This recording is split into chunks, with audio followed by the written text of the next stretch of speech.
Sure, let's protect the convicts at the expense of the general feeling of safety in the workplace. As a 90-pound female that sits in an ill-lit, rarely visited corner of the office, naturally, I agree with that.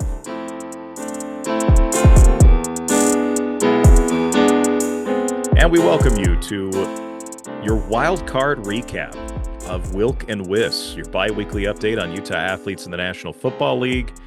And we'd like to highlight you, the fan, as well. Tanner Wilkinson, Cole Wissinger with you. What's up? Cole, 1 week down to the playoffs already. Yeah. Believe it or not. Crazy. And we got a playoff to rival the college football playoff. You know, just questions about should have Alabama gotten in? Who deserves really to be here? Are you kidding me? These blowouts? Who was hot coming down the stretch? It's about when you win, not if you win. Oh boy. Yeah, that's where we're kind of at in the sarcasm of today's world. Yeah. Let's jump into it. Saturday, the Texans just dominate the Chargers 32-12. Dalton Schultz had 2 catches for 32 yards. Alohi Gilman, 10 tackles. Justin Herbert, 4 picks. Threw 3 picks during the entire regular season. He throws 4 in a playoff game. And the three of us were right on. All 3 of us picked Houston, and we all thought, oh, this means the Chargers are 100% going to win. We took the underdog, all 3 of us, technically, and yet the higher seed wins. And honestly, the Houston defense was spectacular. That Derek Stingley, it took him a second, right? And when he was drafted that high, and there were always those sauce comparisons, and then, Stingley had a remarkable underclassman year when he was back at LSU, and then, took a step back, but the talent was still there. And now it's kind of taken a second for him to get there in the NFL level.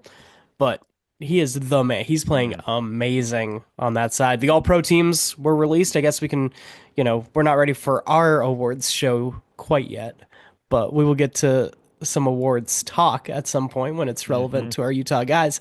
But Derek Stingley, well-deserved first team All-Pro cornerback. And yeah, Houston's defense can keep them in games like this. They got a real shot in the playoffs right now. Oh, 100%. Really, really fascinating to see how this goes against Kansas City this next week. Just given the buys haven't been friendly to college teams. Anyway. The second game, you're going to make me talk about it? I'm sorry. Yeah, unfortunately, the cookies crumble in this way. The scores sound great. It's, Baltimore 28, Pittsburgh 14. That was a close game, right? You didn't have to watch it. It's just, it was only 2 touchdowns. We've seen worse. Kyle Van Noy had a tackle. Jalen Warren, 4 receptions for 19 yards, no carries. It was all a lot of just once you're down big, you put in the smaller receiving back to get a couple checkdowns. And Miles Killebrew had 2 tackles because Pittsburgh was punting, because Pittsburgh looked bad. Bad. Yeah, tough situation. The way that offense just sputtered at the end of the season. Maybe I was wrong about Russ being Carson Palmer 2.0, or Cardinal Carson Palmer is Pittsburgh Russ. It was a lot of what we saw in Denver the last 2 years, the last couple weeks for Pittsburgh.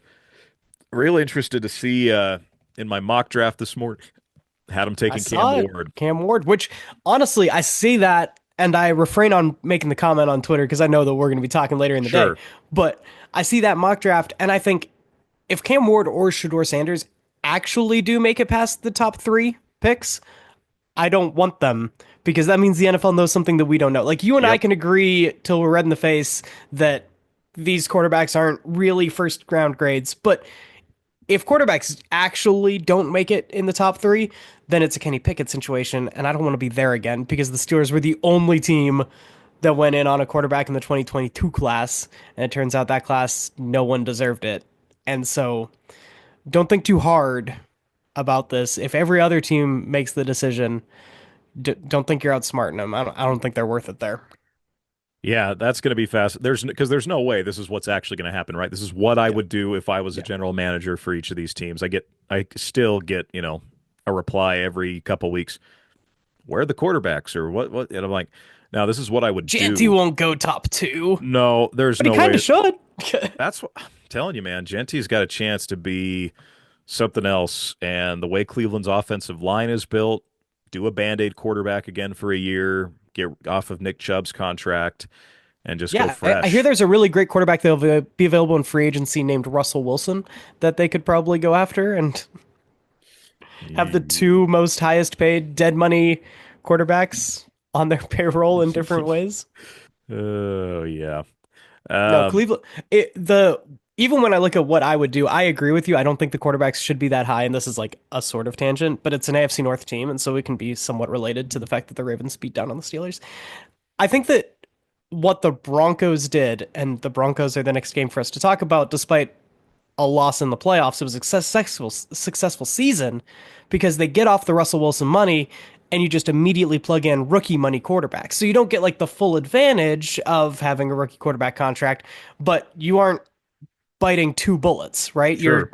you're getting off of Russ, but you're like mitigating it by getting the rookie quarterback. So if Cleveland's going to get off of Deshaun Watson in any way other than the fact that this injury apparently is going to allow him to be out, and so they have this like weird insurance policy out on his contract so that they can get some cap relief, honestly, if he's out for an injury instead of them just getting off of him, which the Browns do not deserve that kind of grace No. because they got themselves into this mess. So it is hilarious in a universal way that Deshaun Watson is still injured. Like we can all laugh at that a little bit Absolutely. on social media. It's the one time we can. But the Browns don't get to get this get out of jail free card that they are going to get through the contract situation because he's injured. They should like he should have to be on the bench because he sucks, not get to be at home because he's injured. Anyway, so if they get that contract out, then maybe they don't have to go quarterback, but if they didn't, you're in that Broncos situation where you got a really good defense, go ahead and just take a quarterback as a rookie, your cap can kind of figure itself out. Yeah, that was a long-winded way of saying there's going to be two teams in this division that need a quarterback come next year. Yes, and So it's the Browns and the Steelers. let's get to Sunday slate. Denver opened up hot, couldn't contain it. Buffalo wins 31-7 after a brilliant opening drive. Made me think this is exactly what we talked about. That middle of the defense, Mm-hmm. exact that whole drive. The whole time I was sitting there, I had a cold on Sunday, so I was home when this all was happening, and the whole time was just like, oh, there's the middle. Oh, there's the middle. And then by Yeah. the end of the game, Matt Milano had it figured out, kind of got back into the swing of things, Yeah. which is huge for the matchup coming up next week. But Buffalo does win Mm-hmm. 31-7. Dalton Kincaid, 3 catches, 47 yards. Taron Johnson had 5 tackles. Cody Barton, 8 tackles for the Broncos, who usually have a number of guys record stats with Utah ties. It was just Cody, as I guess Devon Bailey was targeted a couple times, but a super successful season still for the Broncos, like we were just talking about. Mm-hmm.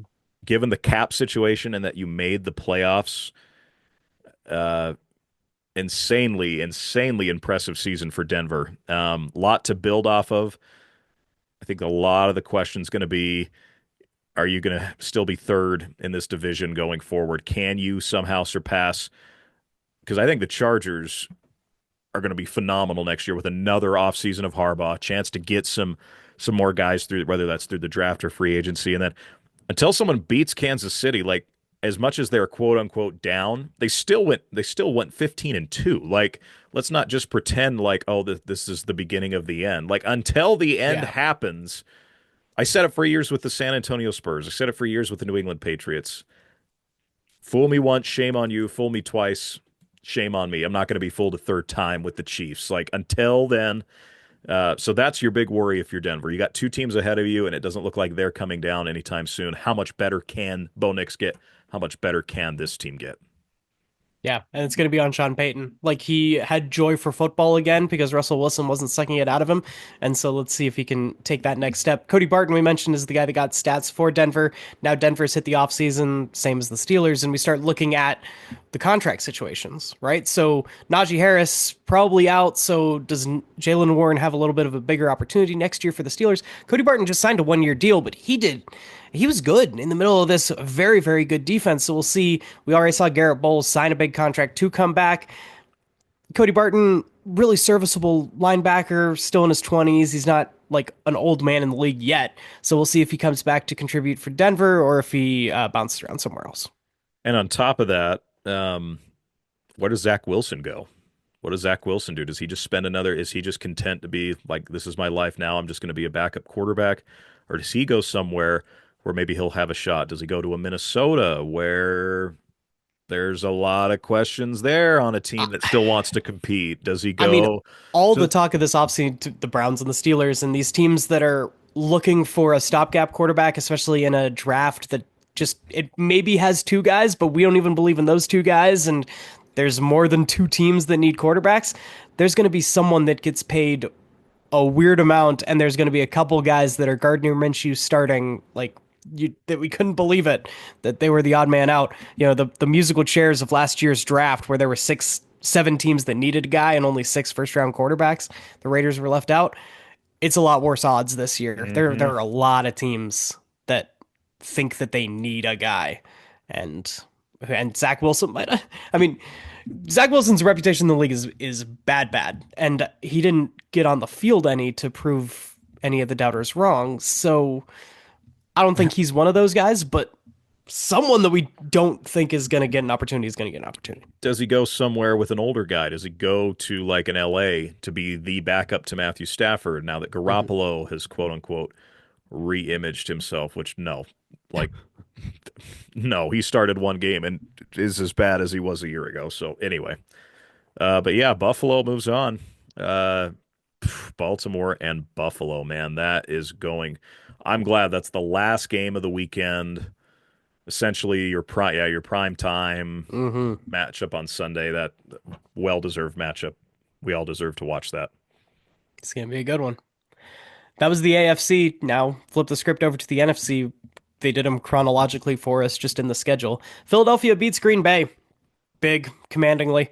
22-10. Jordan Love, 20 of 33, 212, had three interceptions. And then Chris Brooks for Green Bay, out of the running back, he's gotten a couple of these just like end of game dump offs, two receptions, 9 yards. And that's how it went for Green Bay. They hit the offseason. Yeah, biggest thing for Green Bay, just get healthy. I Yeah. mean, by the end of that game, you were running a couple receivers left that you started the year with. Just so many. I mean, Christian Watson got hurt the week before. Mm-hmm. Jaden Reed got hurt during the game. Mm-hmm. Romeo Dobbs got hurt during the game.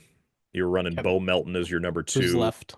Like, Dontavian Wicks, yeah. who we had a lot of hope for coming into the season, but now he has to be the one as opposed to just being a part of a rotation. And I think that's Green Bay's biggest question. Do we get a guy that then becomes the leader of the pack? Because even on those deep receiving teams with Aaron Rodgers, at one point, Greg Jennings was the guy. Later on, Jordy Nelson was the guy. Devontae Adams became the guy. Like, are we going to have someone out of this group that becomes the guy?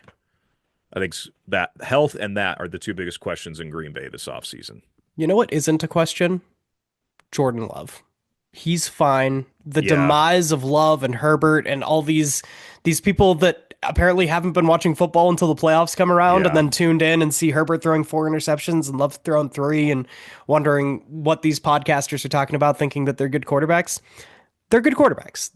These were very good defenses that they went up against, and the supporting casts for both of those teams just crumbled and dissipated down the stretch. And so, though you still have your franchise guy, Yeah, LA and Green Bay. yeah, zero. The whole Justin Herbert's a social media quarterback is the most garbage take ever. If you watched him this year with what limited resources Yes. they had, that's such a garbage take. And for Jordan Love, the dude has literally not been healthy the entire year. Let's get us a Yeah. full healthy season of Jordan Love, and that's got to be a big focus. So, good win for Philly. They got banged up on defense though, lost Nakobe Dean. That could be a Right. real factor down the stretch. But everyone's banged up. Literally everyone's got some kind of an injury they're dealing with. It's the playoffs. So, yeah.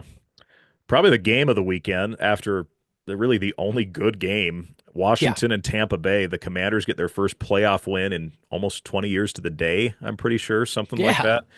that. 23-20, a doink in by Zane Gonzalez, who was last kicked under head coach Cliff Kingsbury and the Arizona Cardinals in 2021. Was the last time he was a kicker and kicked consistently in the NFL. At the horn, gets the win. Bobby Wagner, 8 tackles, half a sack, a QB hit, and a fumble recovery. I saw a tweet that was really cool. It was like, how cool is it that basically your youngest guy on the roster in Jaden Daniels and your oldest guy on the roster in Bobby Wagner are like your two best players. Yeah. Isn't that kind of cool?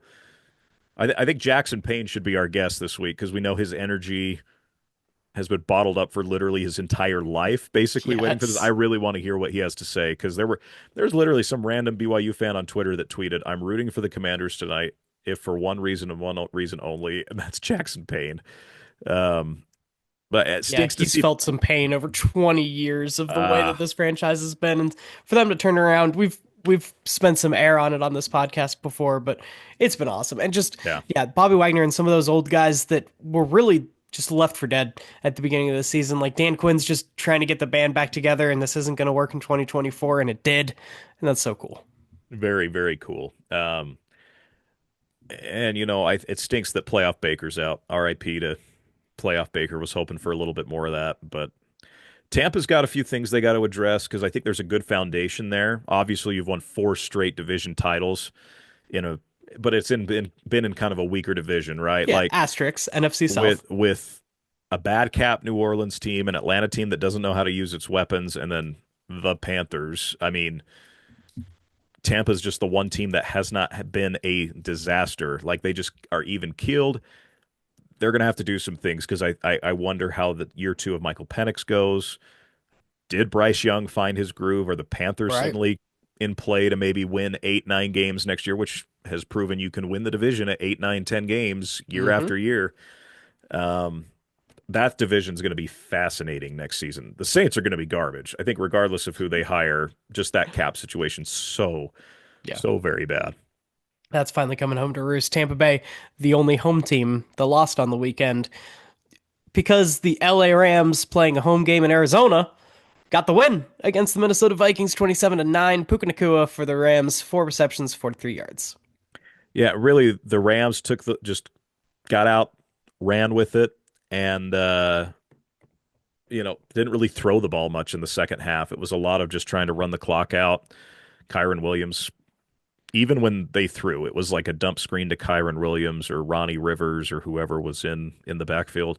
But Puka did a nice job. Thought he had some nice balls. That big play early in the first quarter, that was the first play of the game. Yeah. Went to And Puka and Puka was also picked up a run, had one rushing attempt for 7 yards. So he's just involved, yeah. as the Sean McVay guys get. It was interesting. So our good friend Connor Henline, who was our guest on Thursday, lives in Arizona. He went with his son last night, which Nice. was very cool. He said it was incredible. He's like, I've been to an NFL game as an innocent bystander, but an NFL playoff game on a neutral field as an innocent. He's like, it was just such a unique experience, which was very cool. Uh, that he got to experience that. Viking fans that made the trip, so sorry. Happy for the Rams to win that though. Even as a division rival, like I can say, I'm happy the Rams won, and it's beyond Puka. Like, and they said it after the game. We were playing for a little bit more than just ourselves, given the devastation and all that that's gone on there. So it's kind of one of those. You don't want to play a team when something like that's going on. The Saints after Katrina and different things like that.